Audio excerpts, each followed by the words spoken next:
Selamat pagi Bapak Ibu Saudara. Puji syukur kepada Tuhan Yesus. Kalau pada pagi hari ini kembali kita masih diberi kesempatan untuk dapat menikmati sarapan rohani, yaitu firman Tuhan, makanan yang sesungguhnya bagi tubuh jiwa roh kita. Pagi ini saya ingin membagikan sebuah kisah yang terjadi di Skotlandia.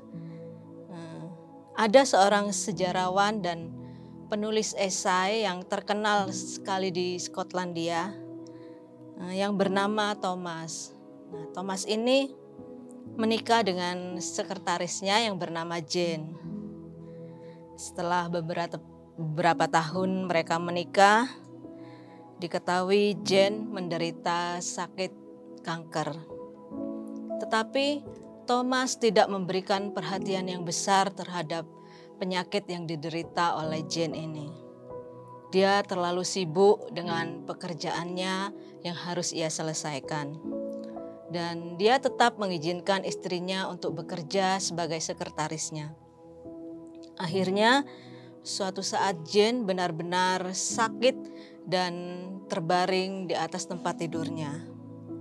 Meskipun demikian, Thomas tetap tidak memberikan perhatian kepada istrinya ini dan tidak punya banyak waktu untuk menemani istrinya. Sekalipun Thomas ini sangat mengasihi istrinya. Beberapa tahun kemudian, Jane ini akhirnya meninggal dan dimakamkan. Setelah proses pemakaman selesai, Thomas kembali pulang ke rumahnya dan dia masuk ke kamar istrinya. Dia mendapati ada sebuah buku yang tergeletak di meja di kamar Jane. Thomas mulai membacanya perlahan-lahan dan tiba-tiba matanya terhenti pada sebuah kalimat. Kemarin dia mempunyai waktu selama 1 jam bersamaku dan rasanya itu seperti berada di surga. Aku mengasihinya. Kemudian di balik halaman berikutnya, dia menemukan lagi kalimat yang mengatakan, "Aku sudah memasang telinga sepanjang hari untuk mendengar langkahnya menuju ke kamar ini. Tetapi hari sudah malam. Aku rasa dia tidak akan datang ke kamar ini pada hari ini." Setelah membaca kalimat itu, Thomas berlari menuju makam istrinya dan bersujud sambil terisak-isak. Seandainya aku mengetahuinya. Thomas hanya dapat menyesalinya. Dan semuanya sudah terlambat. Karena kehidupan tidak dapat diulang kembali. Bapak, Ibu, Saudara, berbicara tentang terlambat. Terlambat bukanlah sesuatu yang sepele. Sebab itu bisa berarti kita kehilangan kesempatan untuk menerima sesuatu yang baik. Karena kesempatan itu sudah terlewati dan tidak mungkin terulang kembali. Terlambat seringkali memberi kesan sesuatu yang buruk. Sayang, banyak orang yang tidak sering merenungkan apa akibat dari sebuah keterlambatan. Ada berbagai sebab dari keterlambatan dan akibatnya dari keterlambatan itu. Pagi ini saya mengajak kita sama-sama belajar tentang perumpamaan orang kaya dan Lazarus yang miskin yang terdapat di dalam Lukas 16 ayat 19 sampai 31. Di situ dikisahkan bahwa orang kaya ini menyesali hidupnya semasa di dunia. Ia meminta supaya Lazarus memberitahu saudara-saudaranya agar tidak mengalami nasib yang sama dengan orang kaya ini. Tetapi hal itu tentu tidak mungkin dilakukan oleh Lazarus. Terlambat, satu kata itulah yang tepat untuk menggambarkan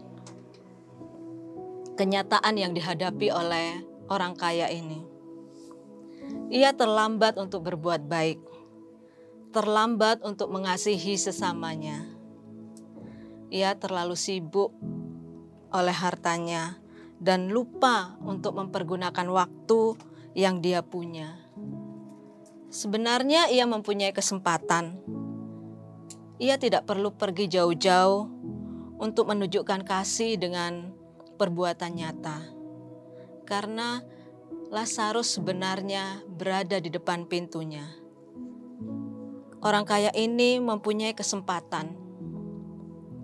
Ia punya sesuatu yang bisa ia berikan, tetapi ia tidak melakukannya.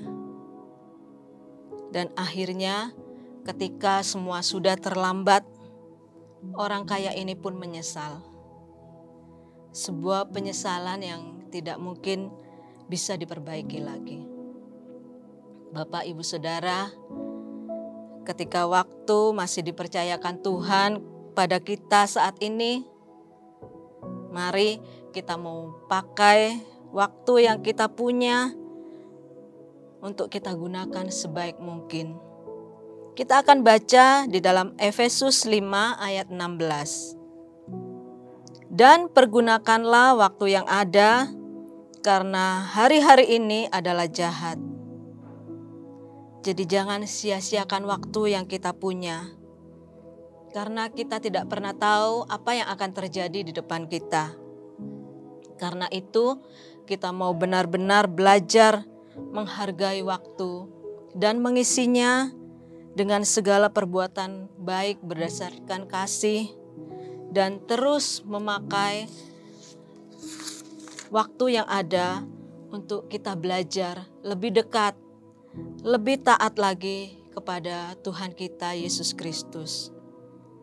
Kita harus senantiasa berjaga-jaga karena kita tidak pernah tahu kapan hari maupun saatnya akan tiba. Seperti yang dikatakan di dalam Matius 25 ayat 13. Karena itu, berjaga-jagalah, sebab kamu tidak tahu akan hari maupun akan saatnya.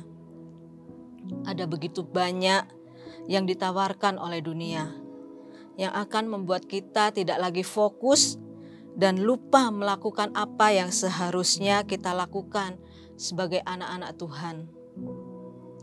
Sungguh kita sekarang ini hidup di hari-hari yang jahat. Oleh karena itu, kita mau waspada di dalam setiap langkah hidup kita. Dan tidak akan menyia-nyiakan waktu yang kita punyai. Mempergunakan waktu yang tersisa ini untuk hidup dalam ketaatan dan melakukan segala sesuatu seperti apa yang Tuhan Yesus kehendaki di dalam setiap kehidupan kita. Roh Kudus yang akan memampukan kita untuk kita bisa mengisi hari-hari kita dan menghargai setiap detik yang Tuhan Yesus masih berikan kepada kita. Orang kaya itu, di mana Lazarus datang, tidak lagi mempunyai kesempatan. Tetapi kita pada pagi hari ini, kita masih mempunyainya. Maka dari itu, jangan kita tunda lagi. Bapak, Ibu, Saudara, jangan sampai kita terlambat dan tidak mempunyai kesempatan lagi. Selamat pagi, selamat beraktivitas, Tuhan Yesus memberkati.